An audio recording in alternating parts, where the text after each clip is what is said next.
Good morning YouTube. So with today's video, I haven't done a Bond number 9 video in over a year. So let's change that, alright? So this one just hasn't really gotten a lot of talk about and probably has been forgotten over the years, but that's going to be Bond number 9's New York Sandalwood, launched in 2014, class as an amber woody. I'm just going to read everything from my laptop because I was actually planning on recording outside, but it's just way too foggy. Alright, now top notes are going to be carrot, cardamom, and orris. The mid is going to be sandalwood, fig, and papyrus. And the base is going to be oak moss, musk, and amber. So what do I get from this one here? And I've worn this for over a week. I put a pretty good dent in this decant. So in the opening, you are going to get the cardamom and the orris as well. Even though it's listed as a mid note, you're gonna get that sandalwood right off the bat. I don't get the carrot, whatever that is supposed to add, whether it's like a veggie, a fruit, or nut. According to Fragrantica, it's any of those, but I don't really get that. The sandalwood is the main player though, but as the dry down does proceed, the sandalwood, a little bit of that cardamom, and that orris do maintain, but throw in the fig. The fig does add a little bit of a fruity nuance, and the sandalwood itself, along with the orris, beautiful. Like, I'm just beautiful. The sandalwood is kind of creamy, and that orris root does add that powdery nuance. The base itself is like an ambery musk. So knowing me, I'm probably gonna add like Amber Heard and Elon Musk. So that's just how I am. Overall, this fragrance is really good. Like, really good. If you love sandalwood fragrances, this is one that you might want to check out. Get something like this because this is Bond number 9. Even online, like the discounters, they go for a pretty penny. About like $2.50 Canadian to like $3.50 Canadian. So it's a lot of money. Like the $2.50 is for a 50 ml. I would most certainly get this if it was like $175, $180, because I really enjoyed this.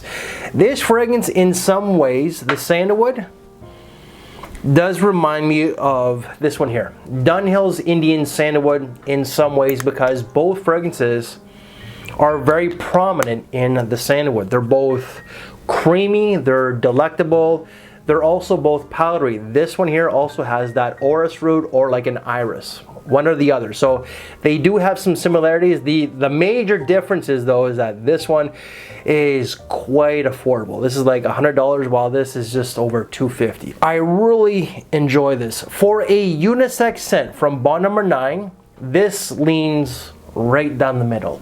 Generally, their unisex fragrances lean a little bit more towards the ladies, in my opinion, but this one here is for like a modern day gentleman. Sandalwood generally is like a bit of a masculine note, but there's really nothing masculine about this. If you're like your traditional burly masculine kind of guy, then you're very comfortable in your skin because, you know, you're gonna have that creaminess from like the sandalwood, but you are gonna get that powdery orris itself. But I do find that this fragrance is for like a modern day gentleman, someone who is articulate, polished, well-mannered, worldly, you know, sophisticated, cultured. I think I already mentioned cultured, but you catch my drift. Someone who's very much into fashion, likes to wear suit and ties, that sort of guy. And if I had to add a name to that, instead of the Kingsman, which I always use, I'm gonna have to go with Dr. Crane, Fraser Crane. So Kelsey Grammer from the show, you know, very polished and all that kind of stuff.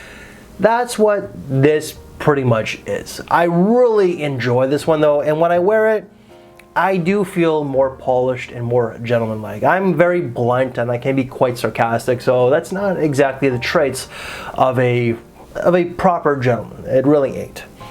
But this is more of a fall and winter fragrance. It's a very versatile fragrance, and it's signature scent worthy for a woman, but also a modern day gentleman. Now, the other downfall with this one here, besides the price tag, is going to be the performance. Generally, a lot of these Bond number 9s, they last, you know, 8+ hours when it comes to their colder season scent, because fall and winter. This I only get about 6 to 7 hours. Maybe my nose is just anosmic, but I can't smell it after like hour 6.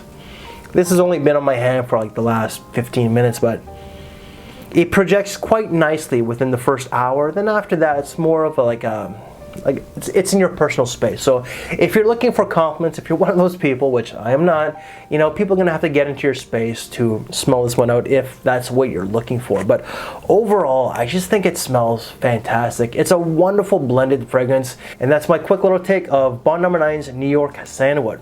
Fantastic smelling fragrance with a bit of a price tag.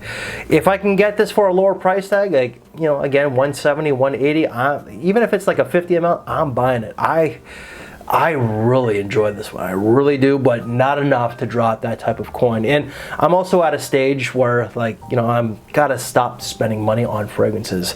But you know, look into it, get yourself a decant. I ended up getting mine from Fragrance Net, but you can probably get it elsewhere. So yeah, any other videos that I've done from this brand, they will all be down in the description box below. And trust me, there's a whole lot, as I used to be called, like the Bond bitch. That's what I used to call myself. And because that this is a Bond No. 9, if you want to see the video that I did with my wife, the smell right, why don't you check out right here, and why don't you check out right here, since that this is a niche fragrance. So I thank you for my time, take care, and I will see you later. Thanks for watching, everybody.